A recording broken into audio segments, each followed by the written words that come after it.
Termasuk gorib, orang yang meninggal dalam pengungsian, orang yang meninggal dalam perantauan, bukan asli orang Tangerang, tapi tinggal di Tangerang merantau, wafat di perantauan, syahid akhirat. Syahid akhirat, wafat di perantauan.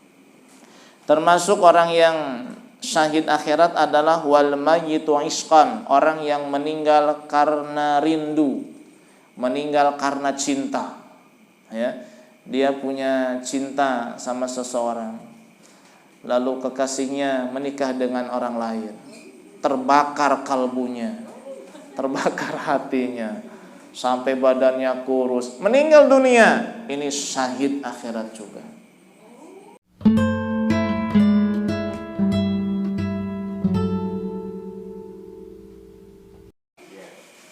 Assalamualaikum warahmatullahi wabarakatuh.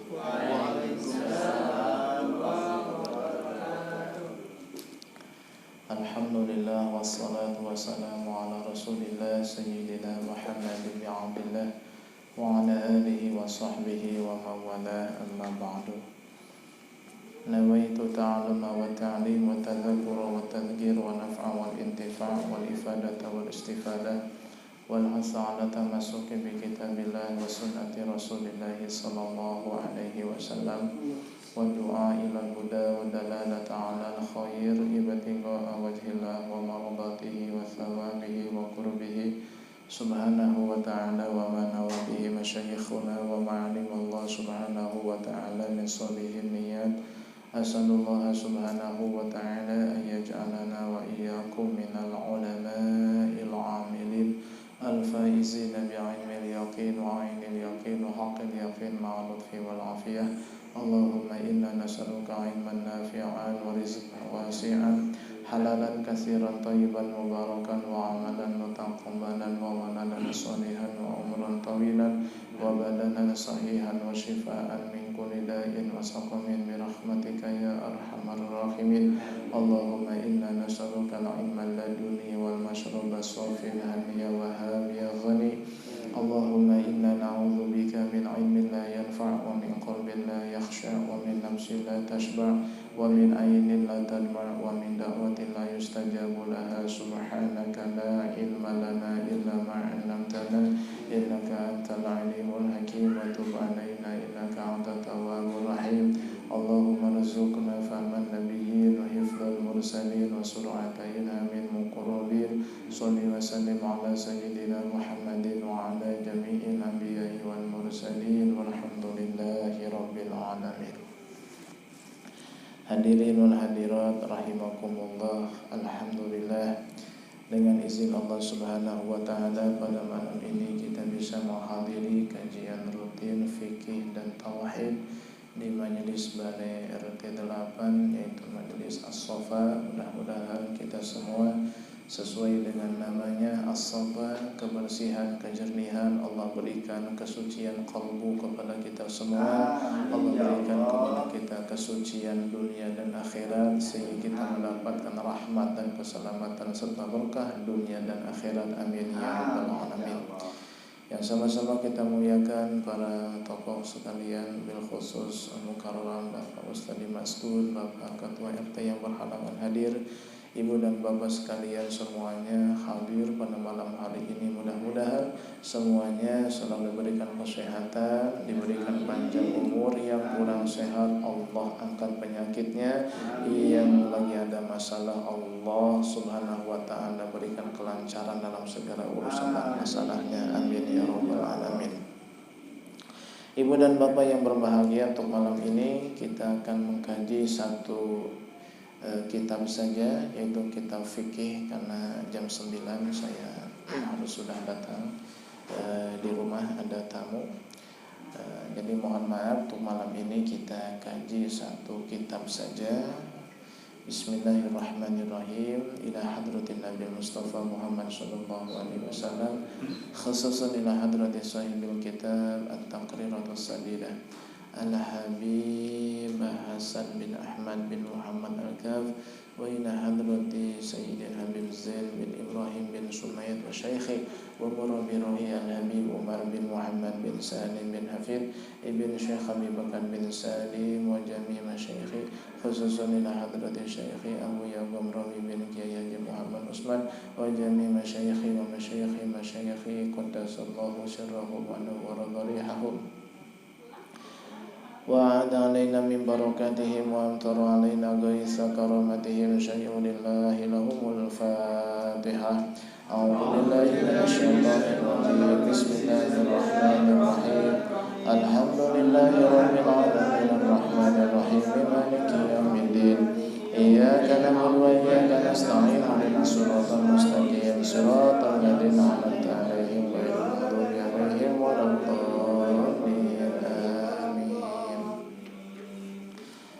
Masih di dalam pembahasan tentang jenazah. Bismillahirrahmanirrahim. Ma yusannu ba'da mautihi wa qabla ghuslihi. Hal-hal yang disunahkan dilakukan kepada mayit setelah kematian dan sebelum dimandikan. Pada kesempatan sebelumnya telah kita bahas beberapa kesunahan yang sunnah dilakukan oleh kita ya kepada orang yang sedang sakaratul maut, kepada orang yang menghadapi detik-detik kematian. Di antaranya adalah sunnah diarahkan ke kiblat, kemudian ditalkin ya, dengan lembut, tidak ditekan. Kemudian sunnah dibacakan surat Yasin, Ar-Ra'du, dan sunnah diberikan nasihat untuk senantiasa berbaik sangka kepada Allah Subhanahu wa taala. Nah, setelah yang bersangkutan wafat, nah kita dihadapkan dengan beberapa kesunahan yang harus kita laksanakan. Di sini ada 10 kesunahan. Yang pertama, taghmidhu 'ainaihi, memejamkan kedua mata mayit. Nanti rangkaian yang akan kita sebutkan satu persatu itu disunahkan ya sambil kita mendoakan mayit.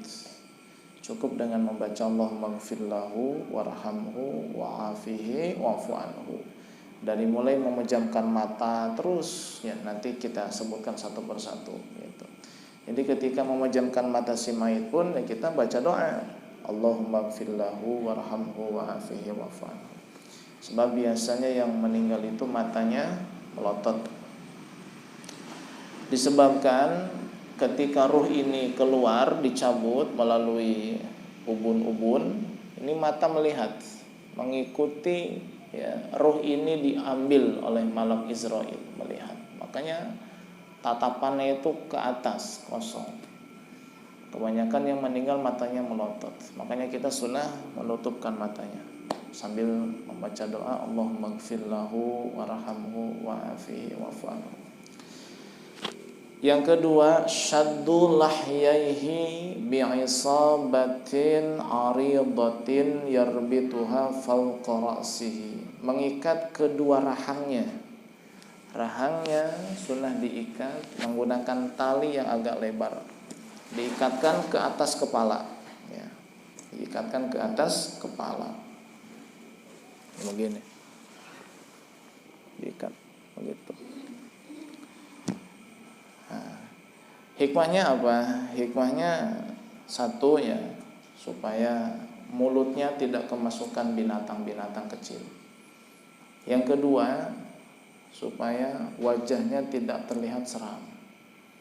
Ini kalau mulutnya terbelalaknya, serem nggak tuh? Serem kan? Ya biar nggak serem makanya diikat. Supaya apa? Li'alla yukbaha mandaruh, supaya wajahnya tidak terlihat menyeramkan.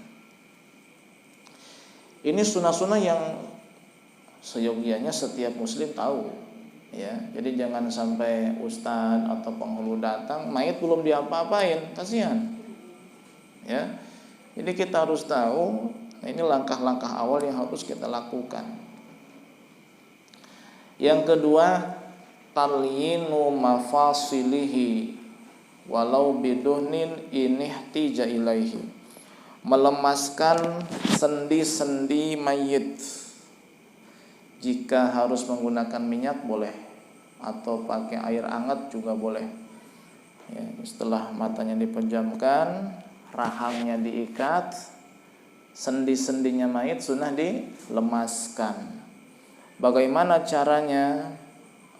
Untuk tangan ya itu ditekuk ya hingga bahu sini, begitu. Ya, cukup sekali 2 kali saja. Nah kemudian bitis ya ditekuk hingga paha. Kan mayit kan begini, tekuk. Begitu. Cukup 2 kali. Kemudian paha ke perut, ya, paha ke perut. Ini tadi gini. Ya, paha ke perut. Begitu. Tujuannya apa? Supaya mudah dimandikan. Kadang-kadang jika tidak langsung dimandikan keras, kaku. Nah, supaya tidak kaku, supaya tidak keras, pada saat awal meninggal sendi-sendinya dilemaskan dulu dengan cara tadi ya. Jadi kalau ini sa'id ya, lengan tangan ke sini ke bahu begitu. Sekali, 2 kali cukup ya. Nah, kalau udah agak keras ini boleh pakai minyak ya. Pakai minyak atau pakai air hangat boleh, pelan-pelan. Kalau udah agak keras jangan dipaksa kretek. Jangan. Lah udah mati nih Pak Ustadz. Kemuliaan mukmin yang sudah meninggal sama seperti dia masih hidup. Sebagaimana masih hidup kita jangan main betot aja, udah meninggal juga sama. Ya, jadi kalau udah agak kerasa keras nih, jangan dipaksa ini ya, pelan-pelan pakai minyak atau pakai air hangat, jangan air panas, air hangat nggak apa-apa ya, pelan-pelan. Ya. Nah kalau udah sampai sini, udah berarti aman insyaallah, lepasin lagi, begitu. Ya. Kalau udah agak keras nih, lembutin pakai minyak boleh jika dibutuhkan. Terus ya. Usahakan sampai sini ya. Jadi kalau belum bisa naku ke sini, nah ini ada kemungkinan nanti kesannya keras ya. Terus dilembutan lagi pakai minyak lagi. Terus lagi nih, terus udah sampai sini, udah lepaskan. Aman sudah nih insyaallah. Ya. Begitu. Kaki juga sama ya, kalau bitis ke paha ya. Tekuknya nanti paha ke perut begitu dilemesin. Ponakan saya itu kan kebakar itu kan kaku ya. Mesin kan nggak bisa Pak. Biasa coba pelan-pelan tapi kayaknya mungkin nggak kan tangannya kan kayaknya begini. Itu kalau pakai minyak bisa itu pelan-pelan ininya sikunya. Saya coba pelan-pelan aja gitu. Tapi bisa? Enggak. Kan susah. Kalau matanya sih saya waktu sampai sana langsung satu kopi bisa. Cuman yang tangannya itu kan dia yang satu. Saya coba pelan-pelan gitu. Nggak bisa. Karena saya juga nggak bawa minyak, nggak tahu. Oh ya. Kadang-kadang panik juga ya. Kadang-kadang panik, jadi harus ada yang mengingatkan juga. Gitu.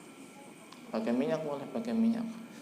Minyak ini aja, minyak kelapa nggak apa-apa. Kan memang udah lama kan saya tangannya aja yang keras, kaku. Yang keempat, naz'u siyabi mautih, mencopot pakaian kematiannya. Jadi pakaian yang terbawa meninggal copot. Kalau tidak bisa dengan cara biasa, nggak apa-apa digunting, yang sobek nggak apa-apa. Lepasin semua pakaiannya, atas, bawah, daleman, luaran lepasin. Jangan dibiarin, sebab ini pakaiannya memang kelihatannya biasa, tapi itu terasa panas bagi si mayit ini. Pakaian yang pada saat dia meninggal itu. Naz'u thiyabi mautih, melepaskan pakaian yang menempel pada tubuh ketika meninggal. Nah, setelah telanjang bulat, wasatruhu bisabin khafif, sunnah ditutup dengan kain yang tipis tapi tidak transparan. Nah, usahakan ketika melepas pakaian itu jangan nunggu pakaian itu lepas baru ditutup, enggak, sambil ya. Artinya jangan sampai auratnya terlihat oleh orang lain. Begitu. Jadi ditutup kain dulu nggak apa-apa ya, supaya ketika dibuka pakaiannya aurat aman, tidak terlihat. Gitu. Yang kelima ya, tadi tutup pakai kain tipis ya, kain tipis. Usahakan jangan kain yang bermotif hewan. Kadang-kadang pakai kain batik ada motif lukisan hewan, jangan. Ya karena kan tidak boleh ada lukisan hewan. Sedangkan ini dipakai untuk menutup mayit. Motif bunga nggak apa-apa, atau polosan nggak apa-apa, kotak-kotak. Kadang-kadang kan asal main tutup aja, ternyata itu ada lukisan burungnya atau apa. Nih hati-hati. Rata itu kain itu ada burung. Cari yang lebih aman, jangan yang seperti itu. Itu lukisan kan haram, itu lukisan yang bernyawa.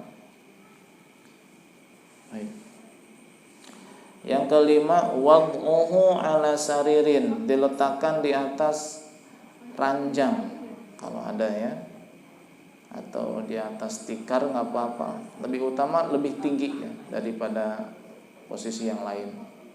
Kalau di sini kan lafadznya sarir, sarir itu ranjang. Apa itu? Angin. Diletakkan si mayit di atas sarir, di atas ranjang. Kasur nggak apa-apa? Boleh kasur ya, boleh. Yang keenam, yustaqbalu bihil kiblata kal muhtadari, diarahkan ke arah kiblat. Berarti kakinya sebelah barat, kepalanya di sebelah timur. Nah, di bawah kepala letakkan sesuatu yang agak tinggi ya, biar wajahnya ini menghadap kiblat. Menghadap kiblat. Jangan yang lurus ke barat ya, nyerong sedikit ke kanan sebagaimana sholat. Nah, arah kiblat ke Ka'bah begitu. Yang ketujuh, yudha'u ala batnihi syai'un thaqilun, letakkan sesuatu yang berat di atas perutnya. Kami qasin, seperti gunting, letakkan gunting. Al-saipin atau pedang, au mir'atin atau kaca, golok, pesok. Berat tapi tidak menyakitkan. Perbandingannya dengan orang hidup. Seandainya orang hidup diletakkan benda-benda semacam tadi itu tidak sakit, maka benda tersebut boleh diletakkan di atas perut si mayit. Kayak pedang kan ringan, nggak terlalu berat ya. Berat tapi tidak terlalu berat. Kalau selkon nggak boleh ya.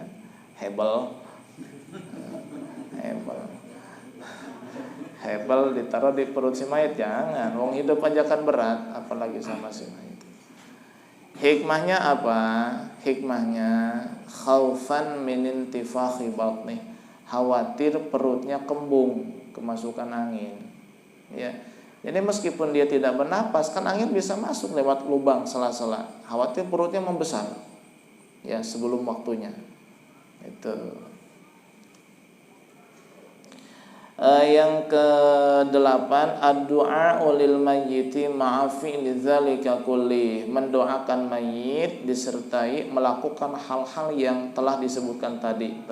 Dari mulai memejamkan mata, mengikat rahangnya, melemaskan sendi-sendinya, mencabut pakaiannya, meletakkan di atas ranjang, diarahkan ke kiblat, meletakkan sesuatu di atas perut si mayit. Ini sambil dibarengi membaca doa untuk si mayit. Allahumma ighfir lahu warhamhu wa'afihi wa'fu anhu. Begitu.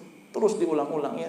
Allahumma ighfir lahu warhamhu wa'afihi wa'fu anhu. Ngikat rahangnya. Allahumma ighfir lahu warhamhu wa'afihi wa'fu anhu. Terus diulang-ulang terus. Yang ke-9, yubadaru bi bara'ati zimmatih, segera dibebaskan tanggungannya. Kalau memang punya hutang, selesaikan hutang-hutangnya. Kalau punya wasiat, selesaikan wasiatnya. Wal ilami bi mautihi, dan segera diumumkan kabar kematiannya. Begitu ya. Jadi wasiat itu sebenarnya harus cepat-cepat sebelum mayit dikuburkan ya, hutang selesaikan. Ya, supaya mayit masuk kubur itu sudah tidak membawa hutang. Karena dalam hadis Nabi, nafsul mu'mini mu'allaqatun bidainih, jiwa seorang mukmin mu'allaqatun, itu digantungkan kepada hutangnya, hatta tuqda anhu, sehingga hutangnya dilunasi.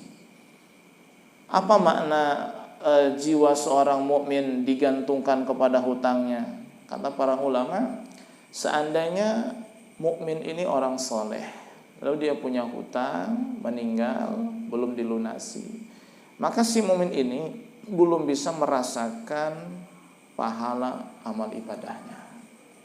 Itu tertahan oleh hutangnya, ya, sampai hutang itu dilunasi. Kalau memang tidak ada untuk pelunasan, boleh ditanggung oleh pihak keluarga dengan cara iqrar, ya.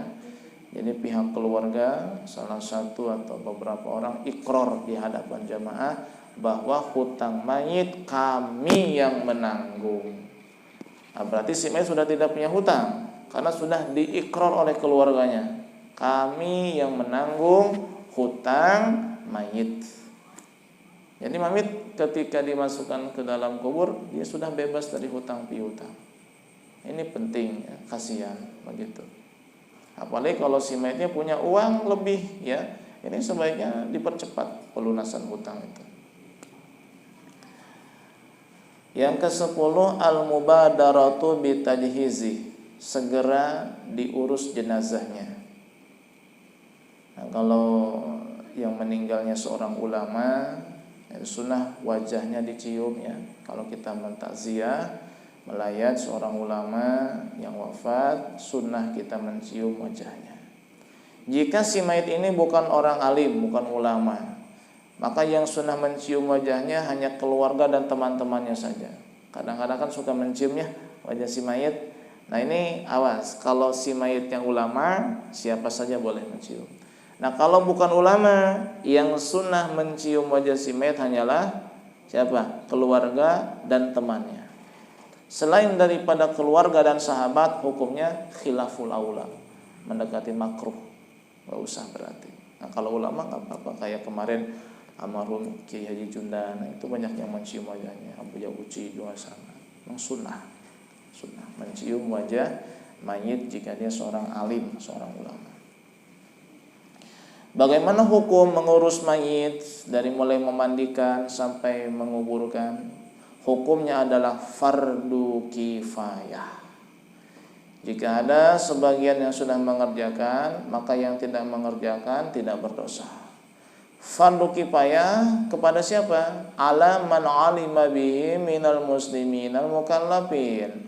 Fardu kifayah atas setiap muslim yang mukallaf yang mengetahui kematian seorang muslim yang lain. Ada muslim meninggal, lalu ada muslim yang mengetahui tentang kabar kematian ini. Nah, yang mengetahui itu hukumnya fardu kifayah bagi mereka mengurus jenazah si mayit. Ya, nggak perlu semuanya, sebagian cukup, ya. Asalkan muslim mukallaf yang melakukannya. Muslim sudah balik dan berakal. Nah, bagaimana jika si mayit ini seorang yang soleh lalu dimandikan oleh malaikat misalnya, atau dimandikan oleh perempuan, atau dimandikan oleh anak kecil, cukup atau tidak? Kata para ulama, tidak cukup, tidak sah. Ya, harus diulangi kembali oleh yang sudah balik dan berakal di dalam memandikan dan seterusnya. Karena ada sebagian jenazah, ya, jenazah orang soleh begitu, tatkala ingin dimandikan, jasadnya sudah basah, udah bersih. Ini yang memandikannya siapa? Malaikat dan jin. Nah, secara hukum fikih ini hukumnya belum dimandikan, harus dimandikan ulang. Meskipun sudah dimandikan oleh bangsa ghaib. Ada sebagian kasus begitu. Ini hukumnya kalau secara fikih belum sah dimandikan. Karena yang bisa menggugurkan fardu kifayah itu jika dilakukan oleh muslim yang balik dan berakal. Perempuan sama tidak bisa menggugurkan kewajiban fardu kifayah kecuali jika yang meninggalnya perempuan. Kalau yang meninggalnya laki-laki, ini harus dimandikan oleh laki-laki yang sudah balik berakal muslim. Anak kecil yang memandikan, ini tidak sah juga. Illa in ta'ayyana alaihi, jika memang masih ada selain anak kecil.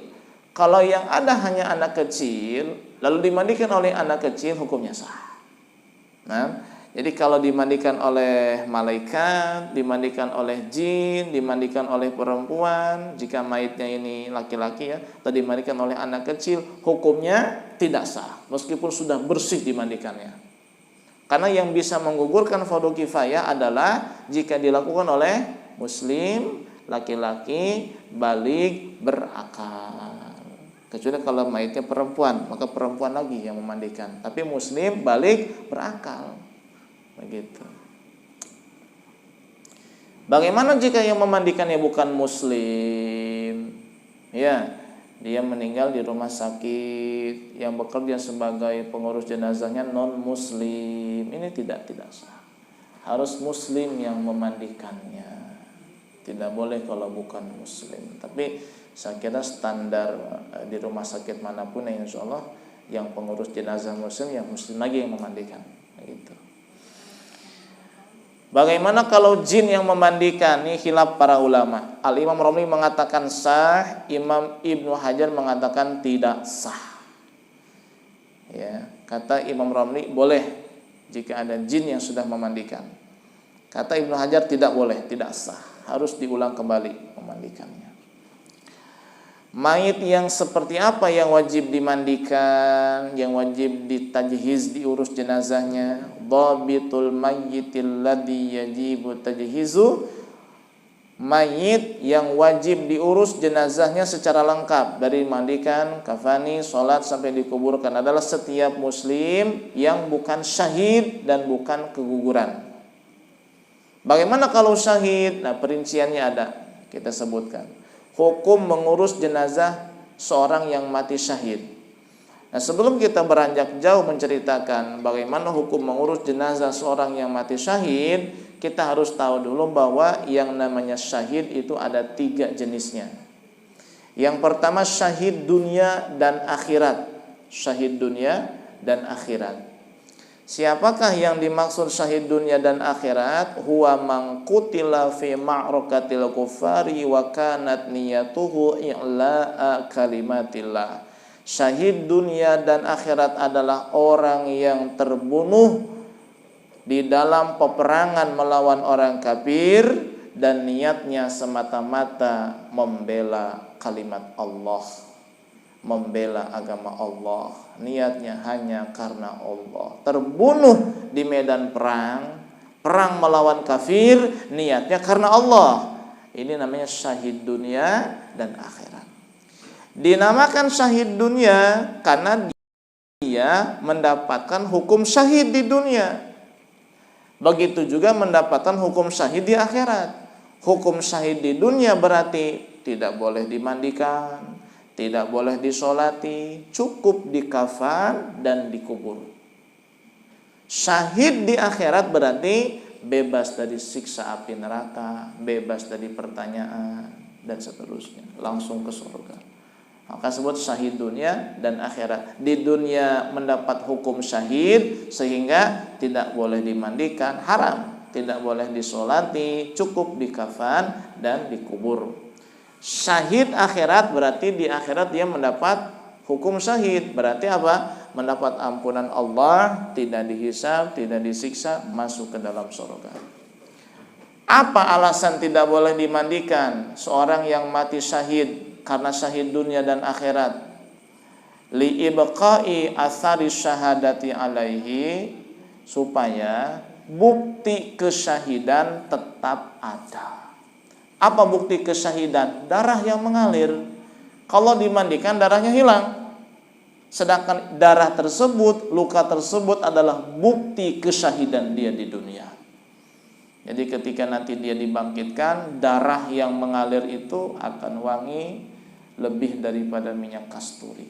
Dan akan membuat dia bangga dibandingkan umat Nabi Muhammad yang lain.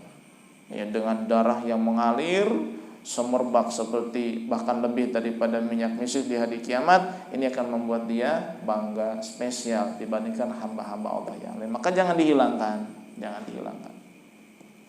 Kalau dimandikan hilang darahnya, berarti hilang tanda-tanda kesyahidannya. Kenapa tidak boleh disolatkan? Karena sudah diampuni. Itu namanya tahsilul hasil. Ya, menghasilkan sesuatu yang sudah memang hasil. Tujuan disolatkan kan mendapat ampunan. Ini syahid sudah dapat ampunan, ya ngapain disolatin? Makanya nggak boleh disolatin. Cukup kafan dan dikubur. Nah, di kafan pun ya sunnah dengan pakaian yang dia kenakan, jangan dilepas. Ini pengecualian dari sunnah-sunnah yang tadi ya. Kan tadi sunnahnya kan dilepas pakaiannya. Nah, ini yang syahid nggak? Tetap pakaiannya ada. Bahkan kalau pakaiannya cukup, kayak misalnya dia bawa sorban, bawa sarung, cukup untuk membungkus jenazahnya, udah pakai itu aja, jangan tambah kain yang lain. Nah, kalau kurang baru ditambah kain yang lain. Nah, itu syahid dunia dan akhirat. Ada kategori syahid yang kedua, yakni syahid dunia. Siapakah syahid dunia? Man mata fi ma'rakatil kufari wa kanat niyatuhu dunyawiyatan kanaidil ghanaimi abis sum'ati bainan nas. Syahid dunia adalah orang yang mati di dalam memerangi orang-orang kafir hanya niatnya saja demi mendapatkan duniawi. Seperti ingin naik derajatnya, ingin dapat harta rampasan perang, ya, ingin dimuliakan oleh orang lain, atau karena fanatik kesukuan. Pokoknya tujuan bukan untuk membela agama Allah, nggak ada niatan membela agama Allah, niatnya dunia.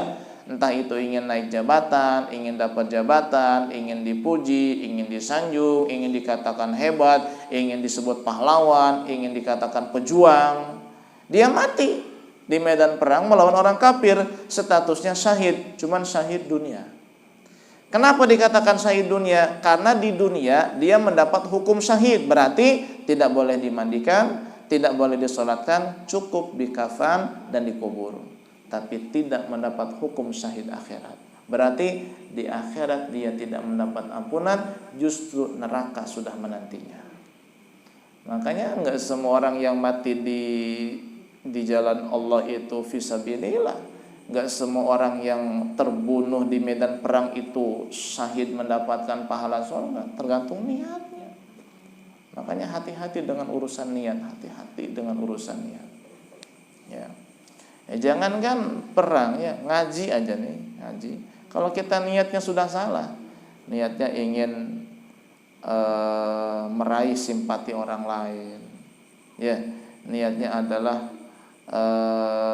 supaya mendapat perhatian orang lain, supaya bisa duduk dengan para penguasa, atau supaya dimuliakan, supaya dapat uang.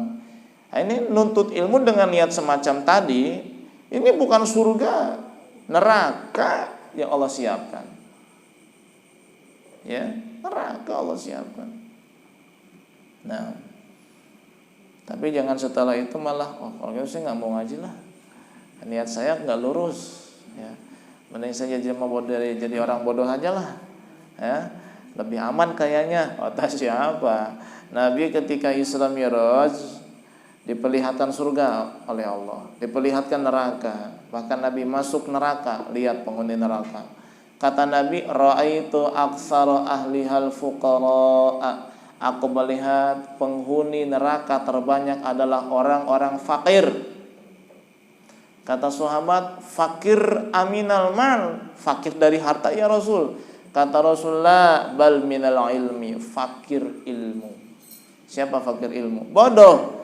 Jadi paling banyak penghuni neraka adalah orang-orang bodoh dari ilmu agama. Waduh, jadi orang bodoh celaka, ngaji salah niat juga celaka. Terus gimana biar selamat? Niatnya luruskan. Niatnya luruskan.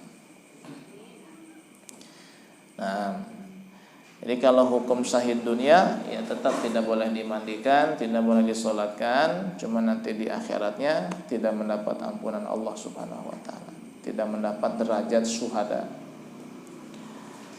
Yang ketiga syahid akhirat. Wahum katsir. Syahid akhirat banyak.